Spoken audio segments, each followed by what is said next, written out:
The driver of the vehicle, a pretty, short-haired blonde in her early 20s, was cursing the fact that she was lost. She reckoned she had taken a wrong turn about half an hour before, when for some unknown reason, the car's built-in GPS stopped working. It just kept saying it was looking for a valid satellite signal. Since then, she had been driving around aimlessly, getting more and more lost. For reasons she could not explain, she was certain she was on the right track now, as if something was drawing her in this direction. She could not explain this gut feeling she was having.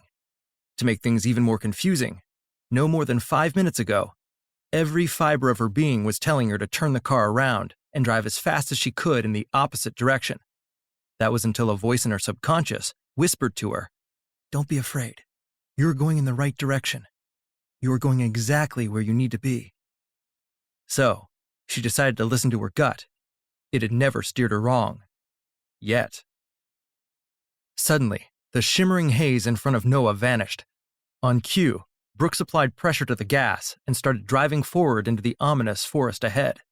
Noah shifted the gear into drive and followed the van. It was only as the station wagon was moving that Noah noticed the cream-colored car coming up on the left-hand side and speeding past them.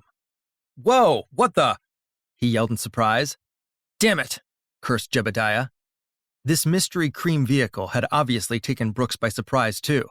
Noah noticed the van swerve a little as the car zoomed past it. The car entered the gloomy road, deeply shaded by the overhanging trees of the forest. Without warning, the underbrush on the left-hand side of the road exploded, sending leaves, twigs, and branches showering in all directions.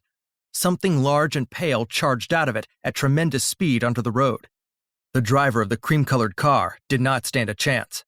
The brutish figure shot out of the bushes so fast and so close to the vehicle that a collision was inevitable, and the car hit it at full speed.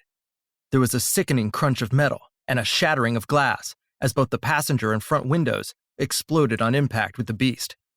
The force of the two masses colliding caused the now mangled car to skid some 20 yards further on down the road until its rear smashed into a tree with a deafening crunch. Whatever it hit bounced off the bonnet and was catapulted about 15 feet into the air before landing with a heavy thud on the road. Brooks slammed on the brakes, bringing the van to a halt alongside the crumpled mass. As soon as they were inside the shadow of the tree line, Noah slammed on the brakes and stared at the motionless shape in front of him. Jebediah hit the button on the glove compartment, which flipped open. He reached inside and retrieved a pistol, which he slammed into Noah's hand and said, "Careful, I doubt it's dead." Noah raised an eyebrow and said sarcastically, "So, I'm going out to check, I guess." Either the sarcasm was lost on Jebediah, or he chose to ignore it, because he simply nodded in agreement. Noah reluctantly opened the car door and stepped cautiously outside, aiming the pistol directly at the creature on the road. Brooks got out of the van, and like Noah, had his gun aimed at the creature. Noah quickly reached the decision that if this thing so much as twitched a toe, he was going to unload the clip into it, and he suspected that Brooks was thinking the very same thing.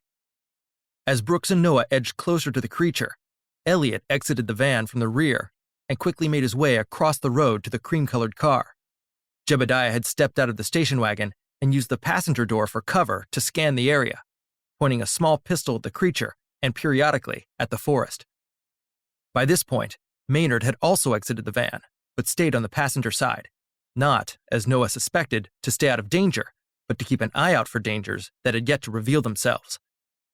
As he got closer, Noah was able to get a better look at whatever the small car had hit. Its bulk was massive. He estimated that when this thing was standing, it was probably over 7 foot tall and about 500 pounds of sinew and muscle. Its skin was a grayish white, with patches of dried forest dirt and mud. Dotted over its skin were small round mounds with thick black hairs sticking out of it, which reminded him of the skin of a prickly pear. The thing that struck him as the most peculiar about this monster was how disproportioned its limbs were. Its legs were short and thick, half the length of what you would expect a creature of this size to have.